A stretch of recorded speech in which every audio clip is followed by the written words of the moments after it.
Hello everybody, my name is SEISO and welcome to another Destiny Rising video. In this video we will be going over one of the characters that seem to have been forgotten who was in the alpha. Yes, the character was not in the beta but they were in the alpha. And believe it or not, they were actually in the standard banner. Now granted, this is alpha footage and alpha stuff, so it does not mean that Maru will actually be in the standard banner for the global release that we currently have. But yes, we'll be going over her kit and what we know about it. But before we do, many PC gamers don't want to play Destiny Rising because it's a mobile game. But with Mumu Player, you can play on your PC. You can emulate the game on your PC. Now this is officially designed by NetEase and supported by NetEase. With mouse and keyboard support, you can choose the quality you want to play at, low, medium or high, and you can choose the frames per second up to 240 frames per second. And right now in Destiny Rising, the world's first race eclipse is happening, the new 6-player mode, and it is so much fun. So you can team up with friends and climb the leaderboards with Mumu. Click the link below to grab Mumu Player and I've got an exclusive gift code waiting for you. Now back to Maru. Maru, as you can see, is an offensive character with a void element. Quick credits to Darkon for the gameplay. Her kit revolves around using grenade launchers and resonance mechanic. The resonance mechanic will be explained a bit later. So she specializes in grenade launchers. She has 2 grenade launchers. And I know you're probably already thinking, another Ikora. But wait. This might also change, we don't know. We know that things have changed from beta up until the official release. For an example, Gwen used an SMG in the alpha and beta, but now she's using what do you call them? The 2 pistols? Yes, she's using pistols, like automatic pistols. But yes, she's using the 2 pistols. Things can change, so Maru might have a change in weapons. So what people are expecting right now is that a bow character might be coming. We've seen the bows being available, sort of being teased in a way.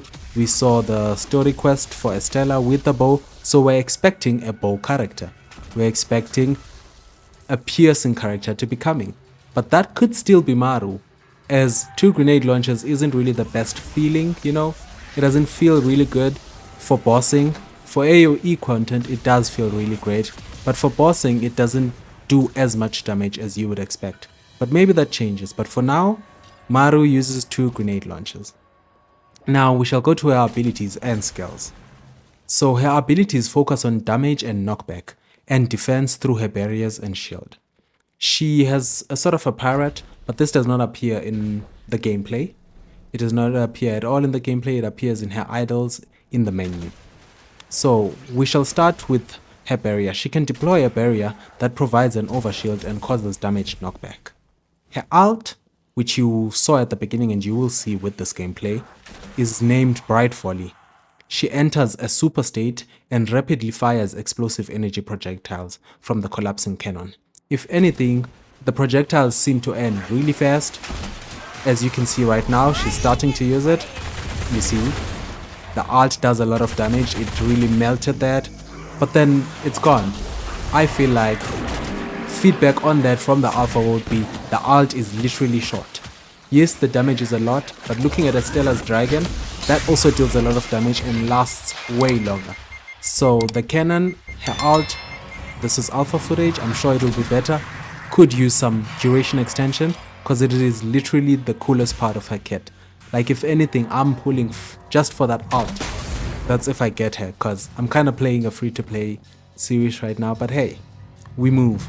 And then as signature, the Annihilation Blast, Maru can shoot a cannonball that deals damage and knocks enemies back. This is the knockback I had mentioned before. When her resonance is at 50% higher, resonance, I'll speak about it, or higher, the explosion from this cannonball creates 3 smaller shells, so those smaller shells can also explode. So she's really an AoE queen. She's really good at dealing AoE damage. Kind of like Ikora, but Ikora really feels bad to play. If anything, Maru shouldn't feel bad to play. Ikora feels bad to play, but hey.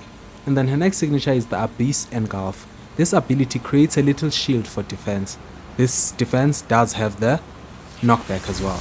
it has that knockback. So I've been mentioning this resonance for a while, that if she's above 50 resonance, what does she do? This is a passive ability. It's tied to her resonance level. When her resonance is above 50%, her light or heavy grenade launcher shots will produce void elemental splits. So basically, it splits the explosions. The grenade launcher will split the explosions into multiple explosions. So she deals AoE damage. Thanks to what? Thanks to that resonance split. Now, the reason I'm saying that we can still get her from... I can still get her change in one of her weapons is that she can use a bow and arrow. The bow and arrow can shoot explosives. I don't know how they might do it, but this is the only character we've seen that is as fleshed out in terms of kit.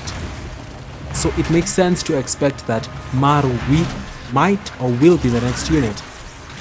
Now with the bow playstyle already being fleshed out as well, it could also be that Maru is going to be the one who deals that damage. As you can see right now, that was her barrier, although it disappeared after that, but that was her second signature skill. But yes, I expect her to actually use the bow and arrow. I could be wrong, we all don't know this information, we don't know what's coming, but I expect Maru to be the next unit. She's built, she's got a model, she's got a working kit. Why not just give her the bow? Yes, her passive grants 3 additional grenades or void splits if she deals that, if she's above 50% resonance. You can do that. You can use that in her bow and arrow. She can shoot that bow and arrow and then it splits and has the explosions. It does not have to be a grenade launcher. But that's just my thought. I'll see you guys in the next video. I hope you enjoyed this one. Please leave a like and subscribe, and yeah, stay frosty.